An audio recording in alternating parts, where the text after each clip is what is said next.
അങ്ങനെ നമുക്കിവിടെ ക്രിസ്മസിനോ സ്നോ ഇല്ലായിരുന്നു. നല്ല അടിപൊളി ദിവസമാണ്. -10 ടെമ്പറേച്ചർ. ഇനി അങ്ങ് -10 മുതൽ മുകളിലേക്കാണ് 2 ആഴ്ചത്തേക്ക് കൊടുത്തിരിക്കുന്നത്. നന്നായിട്ട് സ്നോ വീഴുന്നു. മഞ്ഞ് മാറ്റിയിട്ടില്ല, മഞ്ഞ് മാറ്റാൻ മാത്രം ഉണ്ട്. ഇപ്പം നമ്മൾ രാവിലെ ഒരു ജിഞ്ചർ ഷോട്ട് കൊടുക്കാൻ വേണ്ടിയിട്ടിരിക്കുന്നു. ഇപ്പോൾ കഴിഞ്ഞ മാസം ഒരു ചെറിയൊരു ദിവസം പനിയുണ്ടായിരുന്നു. ഇപ്പോൾ പിന്നെ എനിക്ക് തോന്നുന്നു നമ്മൾ കഴിഞ്ഞ ദിവസം വാക്സിൻ എടുത്തിൻ്റെ ആയിരിക്കും അല്ലേ? അവർ പറഞ്ഞായിരുന്നു പനി വരും. അല്ല, ഇത് വൈറസ് മൊത്തം ഇവിടെ എല്ലാവർക്കും വൈറൽ ഫീവർ വരുന്നുണ്ട്. അങ്ങോട്ടും ഇങ്ങോട്ടും മാറിയൊക്കെ ജലദോഷത്തിൻ്റെ ഈ കാലാവസ്ഥ മാറുമ്പം പെട്ടെന്ന് പനി വരും. അപ്പം നമുക്ക് ഏറ്റവും നന്നായിട്ട് എഫക്റ്റ് ആണ് സംഭവമാണ് ഇഞ്ചിനീരും നാരങ്ങാനീരും തേനും കൂടെ സമ മിക്സ് ചെയ്തിട്ട് 1 സ്പൂൺ കൊടുക്കും. പുറത്ത് ഭയങ്കര സ്നോയിങ് ആണ്. ഇപ്പം നമ്മുടെ ആ സ്റ്റാർ ഭയങ്കര രസമായിരിക്കും അല്ലേ? സ്റ്റാർ അല്ല, tree. Yummy yummy yummy yummy.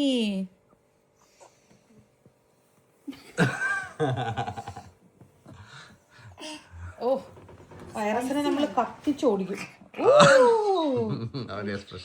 അതായത് പുളി ഉണ്ടായിരുന്നു, ഇഞ്ചിനീറിന്റെ ഒരു ചെറിയ എരിവ് കാണുമല്ലോ.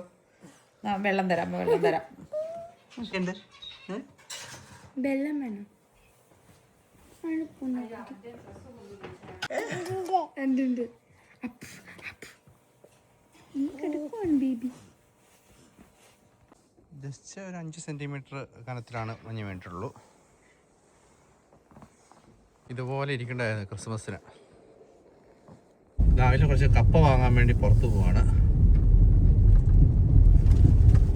പുറത്ത് നമ്മൾ തീയട്ടെ. അതായത് നല്ല വിൻ്ററിൽ ഈ പുറത്തൊക്കെ വെച്ച് കുക്ക് ചെയ്യാന്ന് പറഞ്ഞാൽ ഒരു ഭയങ്കര ഫീലാണ്. അകത്തെ കാഴ്ചയെല്ലാം കണ്ടു കഴിയുമ്പോൾ പുറത്തേക്ക് ഇറങ്ങാൻ ഭയങ്കര കൊതി എല്ലാവർക്കും. എസക്കുട്ടി പനിയായതുകൊണ്ട് അവന് പാല് കൊടുത്ത് കിടത്തി അവനെ ഉറക്കി. അപ്പം ആള് കൂർത്തി കിടക്കുക. ഞങ്ങൾ നേരെ എന്നുണ്ടാക്കാൻ പോവാണ്. കപ്പ ബിരിയാണി വേണമെന്ന് ഞാൻ പറഞ്ഞു. എനിക്ക് അരിയാൻ ഇന്നൊരു സോഫ് ഉള്ളു, അരിയാനും പറക്കാനൊന്നും വൈകുന്നു പറയാം. ഒന്നും വേണ്ട, എല്ലും കപ്പയും മാത്രം മതി. നല്ല കിടിലൻ കപ്പ ബിരിയാണി ആവുമെന്ന് പറഞ്ഞു. അതായത് ഈ നല്ല തണുപ്പത്തും അതുപോലെ തന്നെ എനിക്ക് പ്രത്യേക ഒരു ഇൻട്രസ്റ്റ് എന്ന് വെച്ച് കഴിഞ്ഞാൽ പുറത്ത് കുക്ക് ചെയ്യാന്നൊക്കെ പറഞ്ഞ ഒരു പ്രത്യേക വൈബാണ്. അതായത് അത് കുറച്ച് സ്ട്രഗിളാണ്, നമുക്ക് വീട്ടിൽ ഇരുന്ന് ചെയ്യുന്നതിനേക്കാളും കുറച്ച് പാടാണ്. പക്ഷേ എങ്കിൽ ഇപ്പോൾ ഒരു ഫീലുണ്ട്. ആ ഫീല് ഒരു ലഹരിയാന്ന് പറഞ്ഞാൽ പ്രത്യേകിച്ച് നല്ല തെളിഞ്ഞ ആകാശമൊക്കെ ഉണ്ടല്ലോ, ഇതുപോലെ സ്നോയിൽ പൊതിഞ്ഞ് കിടക്കുമ്പോൾ. ഇപ്പോഴാണ് വിൻ്ററിനൊരു വൈബ് വന്നത്. ശരിക്കും പറഞ്ഞാൽ നമ്മൾ ക്രിസ്മസിന് ഇങ്ങനൊരു വെതറൊക്കെ ആയിരുന്നു എക്സ്പെക്റ്റ് ചെയ്തത്. പക്ഷേ ക്രിസ്മസിന് കിട്ടിയില്ല. എന്നാലും ന്യൂ ഇയറിന് നമുക്ക് കിട്ടി. അപ്പം ന്യൂ ഇയറിന് നമുക്ക് കേശാട് ഉണ്ടാക്കാമെന്ന് വിചാരിച്ചു. പുറത്ത് തീയൊക്കെ കത്തിച്ചുകൊണ്ടിരിക്കുവാണ്. അപ്പോൾ വേണ്ടിയ സാധനങ്ങളൊക്കെ എത്തിയിട്ടുണ്ട്. അന്ന് നമ്മൾ പറഞ്ഞായിരുന്നല്ലോ മറ്റേ കപ്പ ബിരിയാണിയുടെ നമുക്ക് കിട്ടി പറഞ്ഞില്ല, സ്പൈസി ചെയ്തതിൻ്റെ കപ്പ ബിരിയാണി ഇൻസ്റ്റൻറ്റിൻ്റെ. ഇത് നമ്മളൊന്ന് 1 പ്രാവശ്യം ഉണ്ടാക്കി നോക്കിയായിരുന്നു. അപ്പം അടിപൊളിയായിരുന്നു. അപ്പം ഞാൻ പറഞ്ഞായിരുന്നു ഇത് നമുക്ക് ഇഷ്ടപ്പെട്ട് കഴിഞ്ഞാൽ ഒരു വീഡിയോ ചെയ്യാമെന്ന് പറഞ്ഞായിരുന്നു. അപ്പം ഇത് ഉണ്ടാക്കേണ്ട വിധമൊക്കെ വളരെ എളുപ്പമാണ്. ആകെ നമുക്ക് വേണ്ടത് 1 കിലോ ഇറച്ചിയും 2 കിലോ കപ്പയും മതി. ബാക്കി എല്ലാ സാധനമുണ്ട്. പിന്നെ ഉപ്പും വെള്ളം നമ്മൾ ചേർക്കണം കേട്ടോ. ഉപ്പും വെള്ളവും ഈ പൊടിയും മാത്രം മതി. വേറെ ഉള്ളി, കറിവേപ്പില, ഇഞ്ചി, വെളുത്തുള്ളി പൊടികൾ ഒന്നും വേണ്ട. ഇതൊരു വനിതാ സംരംഭമാണ്. അപ്പം നമ്മളത് ഇഷ്ടപ്പെടുവാണ് ചെയ്തത്. ഇത് പൈസ വാങ്ങിച്ചിട്ട് ചെയ്യുന്ന വലിയ വീഡിയോസൊന്നും അല്ല. അപ്പം നമ്മൾ അവർക്കൊരു ഹെൽപ്പ് ആവുകയാണെന്നുണ്ടെങ്കിൽ ആയിക്കോട്ടെ. പക്ഷേ പ്രത്യേകം പറഞ്ഞിരുന്നു നല്ലതാണെങ്കിൽ മാത്രമേ ചെയ്യുള്ളൂ എന്ന് പറയും. പക്ഷെ നമുക്ക് ഇഷ്ടപ്പെട്ടുകൊണ്ട് ചെയ്തേക്കാന്ന് വെച്ചു. പക്ഷെ ഇത് വേണമെന്നുണ്ടെങ്കിൽ അവർക്ക് മെസ്സേജ് അയച്ചാൽ മതി, അവർ അയച്ചു തരും. ഞാനതിൻ്റെ ഡീറ്റെയിൽസൊക്കെ കമൻറ്റ് ബോക്സിൽ പിൻ ചെയ്തിട്ടേക്കാം. വെള്ളം കിട്ടിയോ? ജോൺകുട്ടിയാണ് മിക്സ് ചെയ്യാൻ പോകുന്നത്. മിക്സ് ചെയ്യാനുള്ള തവിയുണ്ടോ? കൈ ഇട്ടായിരിക്കും അല്ലേ? കൈ കൊണ്ട് മിക്സ് ചെയ്ത് നല്ല രുചികരമാക്കുമെന്നാണ് ചേട്ടൻ പറയുന്നത്. ജോൺകുട്ടി വെള്ളം എൻ്റെ കയ്യിൽ ഏൽപ്പിച്ചിട്ടുണ്ട്. കുറേ നേരമായി ഇങ്ങനെ കെട്ടിപ്പിടിച്ച് നിൽക്കുമായിരുന്നു. അവസാനം ജോണിക്കുട്ടി സാധനങ്ങളൊക്കെ എടുത്ത് അടുത്തുകൊണ്ട് കൊടുത്തിട്ടുണ്ട്. അയ്യോ, മെറ്റലയിൽ നമ്മൾ മൈനസിൽ കൈ തൊട്ട് കഴിഞ്ഞാൽ തൊലിങ്ങ് പറഞ്ഞു പോരും കേട്ടോ.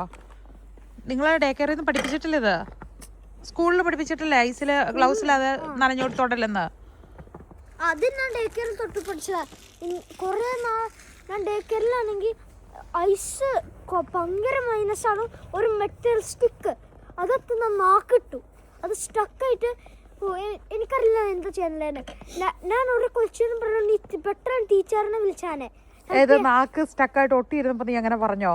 അല്ല, നാക്കാൻ പറഞ്ഞ അതുപോലെ പറഞ്ഞോണ്ടിരുന്നു. അതുപോലെ മനസ്സിലായില്ലാത്തോണ്ട് ആ കൊച്ചു അവിടെ നോക്കോണ്ടിരുന്നു എന്നെ. അവിടെ നിന്നോണ്ടിരുന്നപ്പോ അപ്പോഴാണെങ്കിൽ എനിക്ക് അറിയില്ലാത്തോണ്ട് ഞാൻ പോയി നേരെ അത് പറിച്ചെടുത്തു. അപ്പോൾ അതിന് കുറേ ബ്ലഡ് വന്നുകൊണ്ടിരുന്നു. കൊറേ വന്നോടാ എന്നിട്ട് ഞാൻ അറിഞ്ഞില്ല സംഭവം. അല്ല തൊലി പോയി, കുറച്ച് തൊലി പോയായിരുന്നു. അതെല്ലേ? ജോണിക്കുട്ടി ഡേക്കറി പോയി കഴിഞ്ഞ വർഷം ഡേക്കറി പോയിക്കൊണ്ട സമയത്ത് നല്ല മൈനസ്, ഇപ്പോഴത്തെ കാര്യമല്ല കേട്ടോ, പണ്ടത്തെ കാര്യം പറയണേ. ഒരു വർഷം മുമ്പ്. അതായത് എന്നാ സംഭവിച്ചെന്ന് വെച്ച് കഴിഞ്ഞാൽ നല്ല വിന്ററിൽ -10 ഡിഗ്രിയിലേക്ക് ആകുമ്പോഴേക്കും ഇരുമ്പയിലൊക്കെ എന്നാന്ന് വെച്ച് കഴിഞ്ഞാൽ നമ്മൾ കൈ തൊട്ട് കഴിയുമ്പോഴേക്കും ചെറിയ നനവെള്ളമൊക്കെ തൊട്ട് കഴിയുമ്പോഴേക്കും അവിടെ പറ്റി പിടിച്ച് കത്തരിക്കും. അപ്പോൾ ജോണിക്കുട്ടി എന്നെ ചെയ്ത് പുറത്തിറങ്ങി കഴിയുമ്പോഴേക്കും പിള്ളേർ ഈ പയ്യെ ഊഞ്ഞാലുണ്ടല്ലോ അത്തേ പയ്യെ നാക്ക് മുട്ടിച്ചു, അവിടെ പിടിച്ചിരുന്നു. അത് കഴിഞ്ഞിട്ട് പെട്ടെന്ന് പുള്ളി വലിച്ചെടുത്തപ്പോഴേക്കും കുറച്ച് തൊലി പോയി. ശരിക്കും പറഞ്ഞാൽ ഭയങ്കര അപകടം. അല്ലേ ഈ ഞാൻ കുറച്ച് വലിച്ചാൽ നോക്കി, അപ്പൊ എനിക്ക് മനസ്സിലായ അത് വർക്ക്, അത് റിയൽ ആണ്. അപ്പോഴാണെങ്കിൽ ഞാൻ ഷോർട്സ് കാണുന്നതിന്റെ, അതായത് റഷ്യക്കാരുടെ പറഞ്ഞിട്ടുണ്ട് ചിക്കനോ എന്നായിരുന്നു അത്, മറ്റേ ഈ മെറ്റലിന്റെ ഇതേലും ഇങ്ങനെ ഒട്ടിച്ചിട്ട് പറിച്ചെടുക്കുമ്പോൾ അതിൻ്റെ അകത്ത് പറഞ്ഞിരിക്കണത് അമ്മ കാണിച്ചു തന്നിട്ടുണ്ടല്ലോ. എന്നിട്ടും സത്യമാണോ ട്രൈ ചെയ്യാൻ നോക്കിയതായിരിക്കും. അപ്പോൾ അതായത് നമ്മൾ കപ്പ ബിരിയാണി ഉണ്ടാക്കാൻ വേണ്ടിയിട്ട് നമ്മൾ ആ പാക്കറ്റ് പൊട്ടിച്ച് കഴിയുമ്പോഴേക്കും നമുക്ക് ഇങ്ങനെ 2 പാക്കറ്റാണ് ഉള്ളത്. ഇതിനകത്ത് പാക്കറ്റ് 1-നകത്തുള്ളത് നമുക്ക് അതായത് വെളുത്തുള്ളി, സവോള, ഇഞ്ചി, കറിവേപ്പില എല്ലാം ഉണ്ട്. 1 കിലോ ഇറച്ചിയും 2 കിലോ കപ്പയാണ്. അപ്പം ആദ്യം നമ്മൾ ഇതിനകത്ത് മിക്സ് ചെയ്യുന്നു. അതിനുശേഷം വറുത്തരച്ച തേങ്ങയും മസാല എല്ലാം കൂടി കൂടിയിട്ട് നമ്മൾ മിക്സ് ചെയ്യുന്നു. ഇത്രയും സംഭവം ഉണ്ടെന്നുണ്ടെങ്കിൽ നമുക്ക് അടിപൊളി ബിരിയാണി ഉണ്ടാക്കാൻ പറ്റും. ഓക്കെ, എന്നാ സിമ്പിൾ പരിപാടിയാണ്. നേരത്തെ ഒക്കെ എന്ന് വെച്ച് കഴിഞ്ഞാൽ നമ്മളൊരു കപ്പ ബിരിയാണി ഉണ്ടാക്കണമെങ്കിൽ എന്തെല്ലാം കാര്യമായിട്ട് ഇഞ്ചി ഇടണം, വെളുത്തുള്ളി ഇടണം. നമ്മളെ പുറത്ത് ഇപ്പം നമ്മുടെ പഴയ വീഡിയോ കണ്ടിട്ടുള്ളവർക്കറിയാം, നമ്മളെപ്പോൾ പുറത്ത് കുക്കിംഗ് തുടങ്ങിയാലും അപ്പം കാറ്റ് തുടങ്ങും. ഇന്നിപ്പോൾ കണ്ടോ നല്ല കാമായിട്ടുള്ള നല്ലൊരു വെതറാണ്. നമ്മൾ വേണ്ട കുക്ക് ചെയ്യാനായിട്ട് പുറത്തേക്ക് ഇറങ്ങിയിട്ടുണ്ട്. നോക്കാട്ടോ 0-0 ആവുമ്പോൾ ഇന്ന് മറ്റേ പടുക്കും പുട്ടും നമ്മൾ ചെയ്യാറില്ല, ബിക്കോസ് നമ്മൾ അത്ര ചെയ്യാറില്ലല്ലോ. അതുകൊണ്ടല്ല നമ്മൾ ഈ പടക്കം പഠിച്ച് രാത്രി മണിക്ക് അങ്ങനെ തണുപ്പത്ത് പോയി നിൽക്കാറില്ല, പിന്നെ കാണാൻ പോകാറുണ്ട്. അല്ല, നമ്മുടെ കാര്യമല്ലേ ഞാൻ പറഞ്ഞ വാസ കമ്മ്യൂണിറ്റി 2 വർഷമായിട്ട്, അതായത് നേച്ചർ ക്ലീൻ സിറ്റി ആക്കാനുള്ള ഒരു കാര്യം കൊണ്ട് എന്താണ് നേച്ചർ പൊല്യൂഷൻ കുറയ്ക്കാനൊക്കെ ആയിട്ട് ഇങ്ങനെ എയറിലോട്ട് മുഴുവൻ പടക്കം പൊട്ടിക്കുന്ന പരിപാടി ഉള്ളത്, അതൊക്കെ സ്റ്റോപ്പ് ചെയ്തേക്കുവാണ്. അപ്പോൾ നമ്മളതെല്ലാം കൂട്ടി ഇളക്കിയിട്ട് മൂടി വെച്ചിട്ടുണ്ട് കേട്ടോ. എനിക്ക് ഓൾറെഡി മടിയാന്ന് പറഞ്ഞായിരുന്നു അരിയാനും പറക്കാനും. അപ്പോഴാണ് ഈ സംഭവത്തിൻ്റെ കാര്യം ഓർമ്മ വന്നത്. നമ്മൾ കഴിച്ച അടിപൊളിയാണല്ലോ, അപ്പോൾ ട്രൈ ചെയ്ത് നോക്കാമെന്ന് വിചാരിച്ച്. അപ്പൊ സ്നോ മാറ്റുക. ജോണിക്കുട്ടിയുടെ കുഞ്ഞു ഷൗലുണ്ട് മഞ്ഞ് മാറ്റാൻ വേണ്ടിയിട്ട്. നമ്മുടെ സ്ട്രീറ്റിൽ മഞ്ഞ് മാറ്റാൻ വേണ്ടിയിട്ട് വന്നിട്ടില്ല ഇതുവരെ, വണ്ടി വന്നിട്ടില്ല. റോഡിലൊക്കെ നിറച്ച് സ്നോയാ. കാരണം ഉറക്കമൊന്നുമില്ല, വണ്ടി ഓടിയിലാണോ?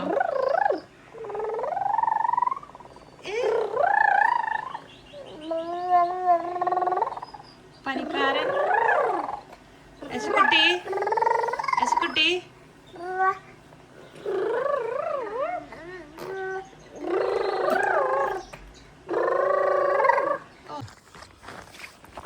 സംഭവം ഇൻസ്റ്റന്റ് അരപ്പ ചേർത്തെങ്കിലും ആ മണത്തിലും നമ്മൾ ഇച്ചിരി ടേസ്റ്റ് ചെയ്ത് നോക്കിയാൽ ഒരു കോംപ്രമൈസും ഇല്ല. അടിപൊളി സംഭവം കേട്ടോ. കുക്കിംഗ് അറിയില്ലാത്തവർക്കും ധൈര്യമായിട്ട് വാങ്ങിച്ച് ചെയ്യാൻ കേട്ടോ, പരീക്ഷിക്കാൻ. കാരണം നമ്മൾ ഇത്രയും ഒരു പ്രൊഡക്റ്റ് യൂസ് ചെയ്തിട്ട് ഇത്രയും ഇഷ്ടപ്പെട്ടൊരു സംഭവം ഇല്ല. നല്ല അടിപൊളി സംഭവം അല്ലേ. ഇനി കപ്പയുടെ മേളിലോട്ട് ഇറച്ചി എല്ലാം കൂടെ ഇട്ട് കൊടുക്കുകയാണ് നമ്മൾ. ചൂടടിച്ച് കഴിഞ്ഞിട്ട് അത്രയും ഭാഗത്തെ സ്നോയി കണ്ടോ, ചുറ്റോട് ചുറ്റും നാച്ചുറലായിട്ട് ആ സ്നോ മെൽറ്റ് ആയി പോയിക്കണോണ്ടോന്നേ. ആ കല്ലിൻ്റെ ഷേപ്പും ഉണ്ടോ, ഓ നല്ല അടിപൊളി. നമ്മളെ എന്നും പുറത്ത് വെച്ചുണ്ടാക്കി കഴിയുമ്പോൾ നമ്മുടെ നെയ്ബ് പറയും എന്നാ നല്ല മണം വരുന്നതെന്ന് പറയും. അവർ സാധാരണ നമ്മൾ പുറത്ത് വെച്ച് ഉണ്ടാക്കി കഴിയുമ്പോഴേക്കും നമ്മുടെ തൊട്ടടുത്തുള്ള ഒരു നെയ്ബർക്ക് ഭയങ്കര ഏഷ്യൻ ഫുഡ് ഭയങ്കര ഇഷ്ടമാണ്, പ്രത്യേകിച്ച് ഇന്ത്യൻ ഫുഡൊക്കെ. അപ്പോൾ മണം അടിച്ച് കഴിയുമ്പോഴേക്കും നമ്മൾ ഉണ്ടാക്കുമ്പോൾ ചോദിക്കാറുണ്ട്, നമ്മൾ ടേസ്റ്റ് ചെയ്യാൻ കൊടുക്കാറുണ്ട് അല്ലേ. എന്നാ ഇന്ന് ഉണ്ടാക്കണേന്ന് ചോദിക്കും. ഇതൊരു അടിപൊളി അങ്ങോട്ടേക്ക് ചെയ്യാ.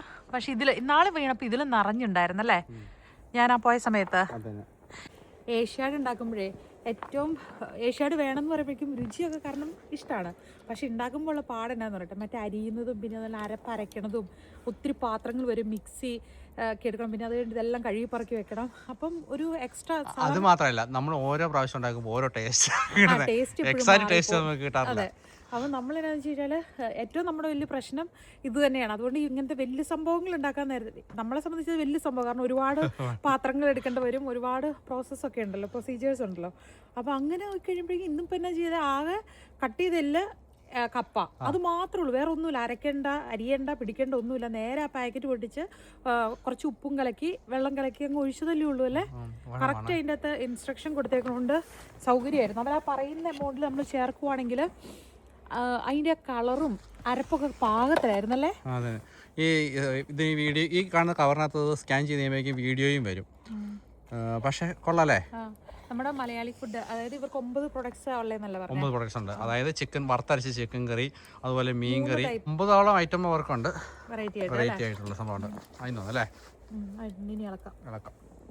ഈ ഷോർട്സ് റീൽസ് ഒക്കെ കാണുമ്പോഴേ നമുക്ക് ശരിക്കും കൊതി വരാറുണ്ടല്ലോ, മറ്റേ ഏഷ്യാഡ് കഴിക്കണം എന്നുള്ളൊരു ഇത്. പക്ഷേ നന്നായിട്ട് ഉണ്ടാക്കാൻ അറിയില്ലെങ്കിൽ നമ്മൾ ആ ഉള്ള ടേസ്റ്റ് വെച്ച് അഡ്ജസ്റ്റ് ചെയ്താണല്ലോ കഴിക്കുന്നത്. പക്ഷേ റിയൽ ആയിട്ട് നമ്മൾ പറയുവാണ്, അന്യായ ടേസ്റ്റ് എന്ന് പറഞ്ഞാൽ അന്യായ ടേസ്റ്റ്. ഒട്ടും തള്ളുന്നല്ല കേട്ടോ. സത്യം പറഞ്ഞാൽ ഞാൻ ഈ അടുത്തിടയ്ക്ക് ഇതുപോലൊരു കപ്പ ബിരിയാണി ഞാൻ കഴിച്ചിട്ടില്ല. അത്ര രുചിയുണ്ട്. എൻ്റെ പോലെ ഇത് പെട്ടയ്ക്കും നമ്മളിന്ന് എന്നാ സംഭവം. അടിപൊളി ടേസ്റ്റ് എന്ന് പറഞ്ഞാൽ ഒരു രക്ഷയില്ല കേട്ടോ. ഇപ്രാവശ്യം നല്ലൊരു വീഡിയോ ഷോർട്സ് എടുക്കാന്ന് വിചാരിച്ചപ്പോ കാറ്റല്ല, അത് കണ്ടോ മഞ്ഞ് വണ്ടിയാ വന്നത്. അയ്യോ മതി. ഇത് വാങ്ങിച്ച് കഴിച്ചു നോക്കണം കേട്ടോ. ഇതിപ്പോൾ നമുക്ക് ആവശ്യമുണ്ടെന്നുണ്ടെങ്കിൽ അവർ നമുക്ക് അയച്ചു തരും. അപ്പം കോഴിക്കോട് ബേസ്ഡ് ആയിട്ടുള്ള ഒരു വനിതാ സംരംഭമാണ്. അടിപൊളി. ഈ ടേസ്റ്റിൽ കോംപ്രമൈസ് ചെയ്യാത്ത ഇൻസ്റ്റന്റ് സംഭവം നമ്മളിത് ആദ്യമായിട്ടാട്ടോ ട്രൈ ചെയ്യുന്നത്. പ്രിസർവേറ്റീവ്സ് ഇല്ലെന്ന് പറഞ്ഞത് തന്നെ ഭയങ്കര സർപ്രൈസ് ആയിരുന്നു. നല്ല ചൂടോടുകൂടി കഴിക്കണം. പുറത്തിരിക്കുമ്പോൾ ഇച്ചിരി തണുക്കും. അപ്പോൾ നമുക്ക് അകത്ത് പോയി കഴിച്ചാൽ ഇച്ചിരി അല്ല, നല്ല രീതിക്ക് തണുക്കും. കാരണം ഇപ്പം അതിൻ്റെ ചൂടൊന്നും പോയിട്ടില്ല. നമ്മളിനി അകത്ത് കൊണ്ടിട്ട് ഒന്നുകൂടി ചൂടാക്കേണ്ടി വരും. അല്ലെങ്കിൽ നല്ല രസമായിട്ടോ. സാധാരണ നമ്മളിങ്ങനെ പിള്ളേരെയൊക്കെ വട്ടത്തിൽ കൂട്ടിയിരുത്തി കഴിക്കണതാണ്. പനി ആയതുകൊണ്ടാണ്. വാക്സിൻ എടുത്തതിൻ്റെ ഫീവറാണ് അവന്. അപ്പം അതുകൊണ്ട് നമ്മൾ പിള്ളേരെല്ലാം അകത്താ. നമുക്ക് അപ്പോൾ അകത്തേക്ക് പോയാലോ? എങ്ങനെയുണ്ടെന്ന് അവരോട് കഴിച്ചിട്ട് അവരോട് ചോദിച്ചു നോക്കാമല്ലോ ടേസ്റ്റ് എങ്ങനെയുണ്ടെന്നാ. അച്ചോ മേടിച്ചു വെച്ചത് പിള്ളേരെ ടേസ്റ്റ് ചെയ്തിട്ട് നിങ്ങളുടെ അഭിപ്രായം വളരെ വിലപ്പെട്ടതാണ്. നമുക്ക് അറിയണം അതിന്റെ ടേസ്റ്റ് എങ്ങനെയുണ്ടെന്ന്. നമ്മൾ കഴിച്ചിട്ട് ഒരു രക്ഷയില്ലായിരുന്നു. അത്രയും ഏഷ്യാഡിന് ആ ഒരു കംപ്ലീറ്റ് വൈബ് വരണമെങ്കിൽ നമ്മുടെ വാഴയിലയിൽ ചൂടോടെ വിളമ്പടാന്നാണ് പറയുന്നത്. നമുക്ക് കിട്ടിയ കുഞ്ഞി ഇല നമ്മൾ വേണ്ട കട്ട് ചെയ്ത് വെച്ചിട്ടുണ്ട് കേട്ടോ. കട്ടൻ ചായ മസ്റ്റ്. ഏഷ്യാഡിന് അതെ, കട്ടൻ ചായ ഇല്ലെങ്കിൽ അതിനൊരു ഗുമ്മാവത്തില്ല കേട്ടോ. നമുക്ക് പുറത്തെന്നാ ലുക്കല്ലേ, നല്ല ഭംഗിയായിട്ടുണ്ട് പുറം. പക്കയായിട്ട് എത്ര കറക്റ്റ് നമ്മൾ ഉണ്ടാക്കിയിട്ട് ഇതുപോലെ അല്ലേ, ഒത്തിരി റെസിപ്പി നോക്കി ഉണ്ടാക്കിയിട്ടും ഇത്രയും ഒത്തു വന്നിട്ടില്ല കേട്ടോ. കറിവേപ്പിലേക്ക് നമ്മളൊന്നും ഇട്ടല്ലോ കേട്ടോ. കറിവേപ്പിലേക്ക് അതിന് തൊണ്ടായിരുന്നാണേ. അതെ, നമുക്ക് എരിവ് പാകം കേട്ടോ. കാരണം ഒട്ടും എക്സ്ട്രാ നമ്മൾക്ക് എരിവ് ചേർക്കാൻ തോന്നിയില്ല. അത്യാവശ്യം എരിവ് ഉള്ള പോലെ തന്നെയാണ് തോന്നുന്നത്. എരിവ് ഭയങ്കര എരിവ് വേണ്ടവർക്ക് എക്സ്ട്രാ പച്ചമുളക് ആഡ് ചെയ്യാം. പക്ഷെ നോക്കാം, നമുക്ക് പിള്ളേരോട് ചോദിച്ചു നോക്കാം. ഗ്രീൻ ടീ ആണോ വേണ്ടത്? മധുരം ഉള്ളതാ?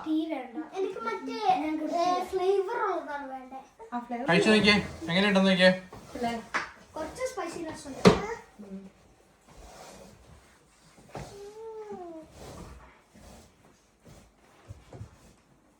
എനിക്ക് അവര് വെച്ചിട്ട് എനിക്ക് കാണണ്ട എങ്ങനെയുണ്ടെന്ന് അറിയാം. കൈ കഴിയവരുടെ കാണാം. എങ്ങനെയുണ്ട്?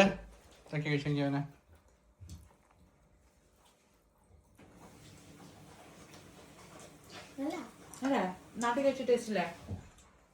നമ്മളെ ആദ്യ കുർബാനക്കാട് മുന്നേ നമ്മളാണെങ്കിൽ തിന്നില്ലായിരുന്നു. അതിന്റെ ടേസ്റ്റാ.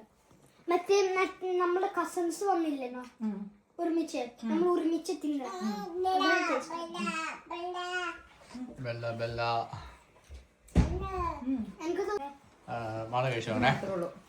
കപ്പ് മാത്രമേ ഉള്ളൂ.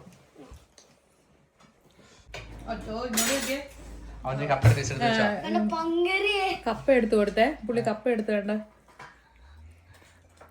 ഇഷ്ടപ്പെട്ടോ? പാടാ. ഓ കഴിച്ചു.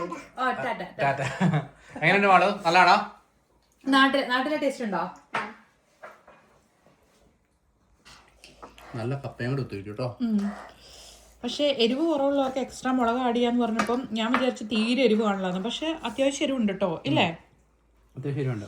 നല്ല നമുക്ക് ഒന്നും ആഡ് ചെയ്യണ്ടോ. ഇത്തവണത്തെ വേറൊരു ലക്ക് എന്നാന്ന് വെച്ചാൽ നമുക്ക് കറക്റ്റ് നല്ല കപ്പ കിട്ടി. അതും ഒരു ഇമ്പോർട്ടന്റ് കാര്യമാണല്ലോ. കറക്റ്റ് കപ്പയും മുളഞ്ഞും ഉണ്ടെങ്കിൽ ഇന്ത്യയിലല്ലോ ഇവിടെ ആണെങ്കിൽ സ്നോ ഫുൾ അല്ലേ. അതെ, കറക്റ്റ് കപ്പയും എല്ലും കിട്ടിക്കഴിഞ്ഞാൽ പൊളി യശാട്.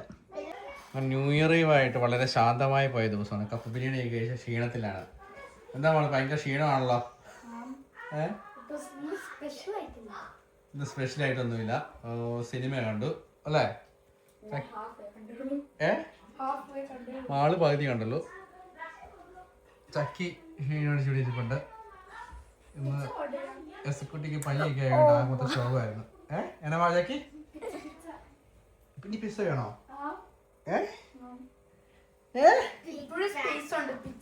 ആണോ? കപ്പ ബിരിയാണി കഴിച്ചിട്ട് വീണ്ടും സ്പേസ് ഉണ്ട്. പിന്നെ മാളിന്റെ കുക്കീസ് ഉണ്ടാക്കിയായിരുന്നു. വീഡിയോ എടുക്കാനുള്ള മൂടുന്നില്ലായിരുന്നു. ഭയങ്കര കൂളായിട്ട് പിന്നെ പുറത്ത് പോയി കുക്ക് ചെയ്തതിന് ശേഷം ക്ഷീണമായി പോയി. കപ്പ ബിരിയാണി കഴിച്ച് കഴിഞ്ഞാൽ പിന്നെ ഓഫ്കോഴ്സ് ക്ഷീണമാണല്ലോ.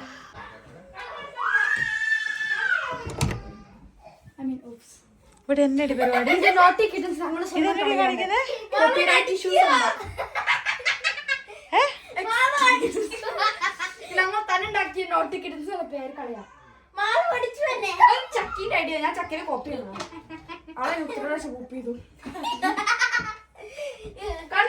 വെക്കേഷൻ തുടങ്ങി കഴിഞ്ഞാൽ പിന്നെ ഇവരുടെ ഭാവനകളൊക്കെ അങ്ങ് വികസിക്കും. ആ കൂട്ടത്തിലോട്ട് പീക്കിരിയും കൂടെ ചെന്ന് കേട്ടോ. എന്താണ് പൊസിഷനൊക്കെ മാറിയില്ല? ബെഡ് ഇങ്ങനെയായോ? ഉരുന്റെ അടിയോടാ? ജോണിക്കുട്ടി ക്രിസ്മസ് കഴിഞ്ഞു. നീ ഇനി അടുത്ത ക്രിസ്മസ് വരെ ഇത് തന്നെ ഇടുവോ ജോണിക്കുട്ടി? കേക്കാൻ പാടില്ല. ജോണിക്കുട്ടി ചെവിയൊക്കില്ലാത്ത ആളായിട്ടാണ് അതിൽ അഭിനയിക്കുന്നത്. ആ റിയാക്ഷൻ ഒന്നും എന്നെ കാലിനെറ്റിയ അതിന്റെ സൈഡിലോട്ട് പോയോ? അതിന് ഇവിടെ കിടക്കണ ഈ ചെറിയ സ്ഥലത്ത് അതില് ഒരു അത് ശരി. അവന്റെ സ്വന്തം ബെഡെന്ന് അവനെ ചാടിച്ച് സൈഡിൽ കിടത്തിട്ട് ഇവിടെ എന്നെ പരിപാടി യശക്കുട്ടി.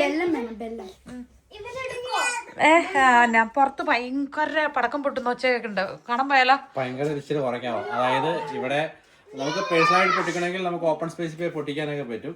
മെയിനായിട്ട് കമ്മ്യൂണിന്റെ ചെലവില് ചെയ്യുന്നില്ലാന്നേ ഉള്ളൂ. മറ്റവർക്കൊക്കെ ഒരു സേവിങ്സ് ആണ് ഒരു മെയിൻ ഉദ്ദേശം. പക്ഷെ പറയുമ്പോ പൊല്യൂഷൻ അല്ലേ പറയുന്നത്? പൊല്യൂഷൻ ഉണ്ട്, പക്ഷെ പറയുന്നത് ഇവരതുകൊണ്ട് വേറെ ലൈറ്റിംഗ് ചെറിയ പോയിട്ടുണ്ട്. പക്ഷെ നമ്മള് പോകുന്നില്ല.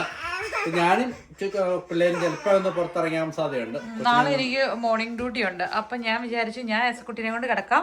അവിടെ ഇവിടെയൊക്കെ പടക്കം പൊട്ടിക്കുന്ന ഒരു സൗണ്ടൊക്കെ കേൾക്കുന്നുണ്ട്. ഞങ്ങൾ ഫയർ വർക്ക്സ് ഒക്കെ കാണാൻ വേണ്ടിയിട്ട് പുറത്തിറങ്ങുവാണ്. നല്ല തണുപ്പാണ്. ഇപ്പോൾ മൈനസ് എത്ര ടെമ്പറേച്ചർ എന്തറിയോ? -14 -16 ആട്ടോ ഇപ്പോൾ ടെമ്പറേച്ചർ.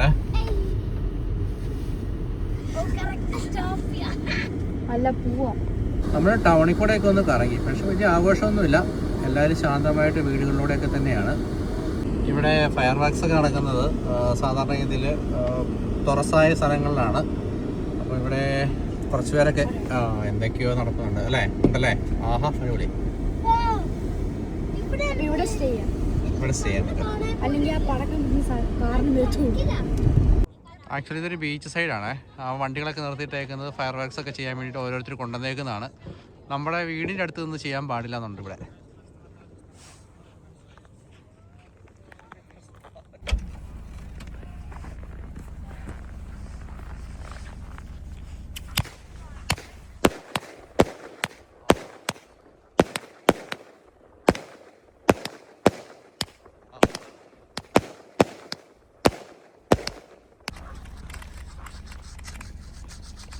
അപ്രതീക്ഷിതമായിട്ട് പിള്ളേർക്ക് കാണാൻ പറ്റി അല്ലേ? അവിടുത്തെ ആൾക്കാർ ചെയ്ത മച്ച് ബെറ്റർ. മറ്റവർ മേലെ പോയിട്ട് പുട്ടിയിലാണ്, മറ്റവരുടെ ജസ്റ്റ് മേലെ പോയിക്കൊണ്ടിരുന്നോളൂ. അവിടെ ഇവിടെ എല്ലാ ആളുകളും വന്ന് പൊട്ടിക്കുന്നുണ്ട്. നല്ല രസമല്ലേ ഇത് കാണാൻ? ഇളക്കണ്ട. അതാണ് വാസ ടൗണിലും അവിടെയാണ്. ഇവിടെ അടുത്ത സ്ഥലത്ത് എവിടെയൊക്കെ പൊട്ടിച്ചാൽ നമുക്ക് കാണാൻ പറ്റും. പിള്ളേർക്ക് പിസ്സ വേണമെന്ന് പറഞ്ഞുകൊണ്ട് പിസ്സ ഓർഡർ ചെയ്തു. ഇനി അതിന് ശേഷം വീണ്ടും കാണാൻ വേണ്ടി പോകാൻ നമ്മൾ നേരെ അക്കരെ പോരെ. ഒരു സൈഡിൽ ലേക്ക്, ഒരു സൈഡിൽ ഒരു സീ സൈഡ് കയറി കിടക്കുന്ന സ്ഥലമാണ്.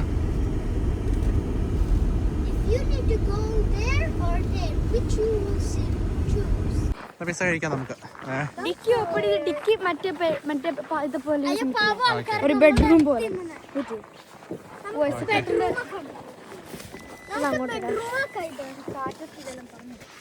മരം കാണാൻ നോക്കി മാളു നോക്കി മരം മൊത്തം ഫ്രോസൺ ആയിട്ട്.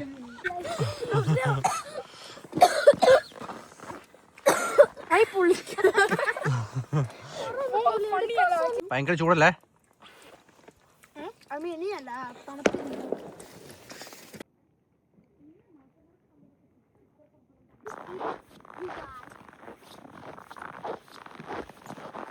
നല്ലതാണോ?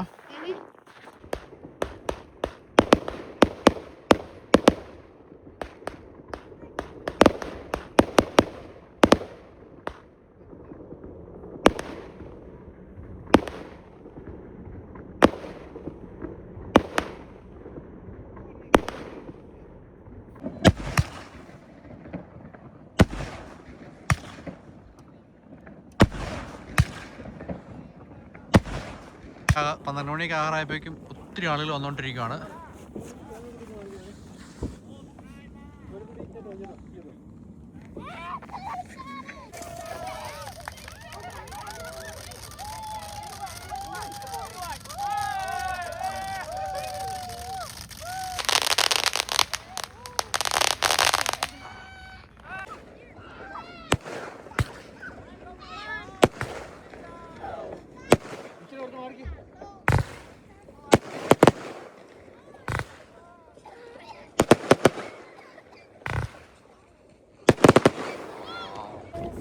Happy new year. Happy new year മാവുക്കുട്ട. Happy new year. Happy new year.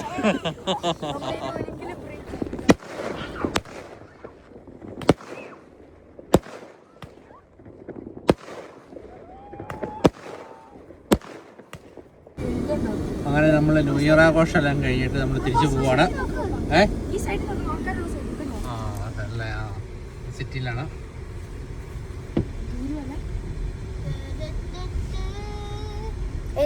അപ്പോൾ എല്ലാവർക്കും ഹാപ്പി ന്യൂ ഇയർ. അപ്പോൾ നമുക്ക് അടുത്ത ദിവസം അടുത്ത വിശേഷങ്ങളൊക്കെ ആയിട്ട് ബൈ ബൈ.